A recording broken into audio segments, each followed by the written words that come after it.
Revenue share in self-employed estate agency. Is it a good thing or is it a bad thing? Talk to me, Alice Bullard, boss lady of Nested.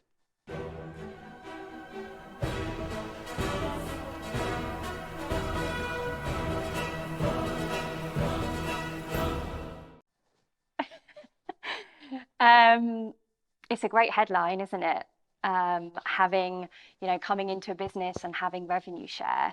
Um, Just for the benefit of boys and girls watching this, some self-employed estate agency models, you keep a percentage of to yourself, which is normally 70, 75%, and the other 25, 30% goes into a central pot, some of which will go to the person who recruited you or the person who recruited them, um, just so it brings other people into the fold. Yeah. Um, I'm a big fan of any ancillary revenue, whether that is solicitor referrals, mortgage, even removals, letting referrals, etc., etc. I think having additional income on top of your main business income, I think is 100% a positive. I think that the reason why I'm worried about it here in the UK is that I think it's got the potential to damage this sector of our industry that I feel very passionately about.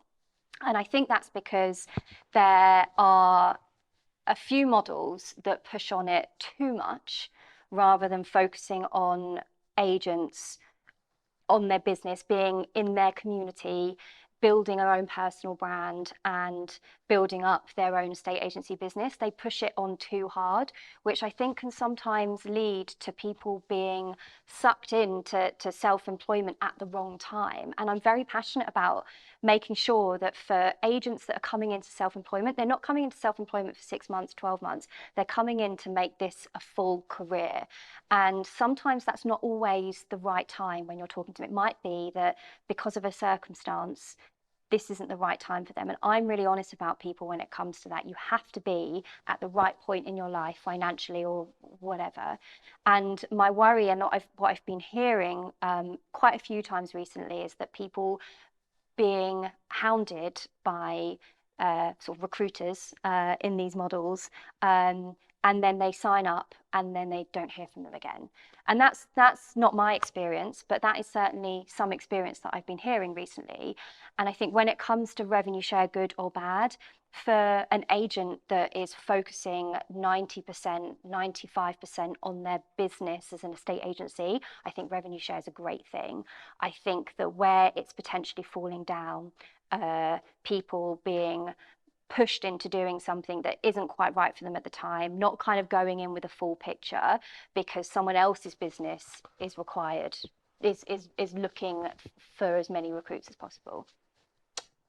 My personal opinion is I've got no issue whatsoever one estate agent trying to recruit another estate agent into the model, but it has to be for the right reason.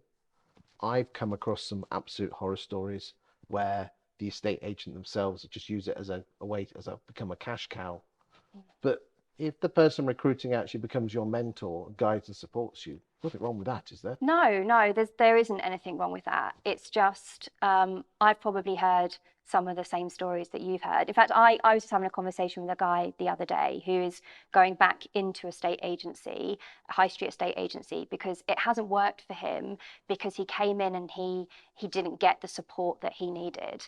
And unfortunately, I think when you are, if you were to bring on a couple of people, if you were to bring on 5 or 10, and you can dedicate time to those people, then that's fantastic. 100% agree. And if you are an agent on a revenue share scheme, if you're going out there actively recruiting, then you have a personal responsibility to actually mentor them and guide them and support them. The simple fact is that you're going to be getting a cut of their commission. You've got to bloody well earn it. Yeah, I agree. I think when people say, well, we don't earn unless they earn money, I'm not sure I agree with that either, because for what does success look like, right? If you were starting your own self-employed your own business, you would look at the numbers and you'd go, right, I need to do at least 3 sales a month. Let's take that as an example, 3 sales a month in order to earn the money that I need to cover my bills and earn the life that I want to live.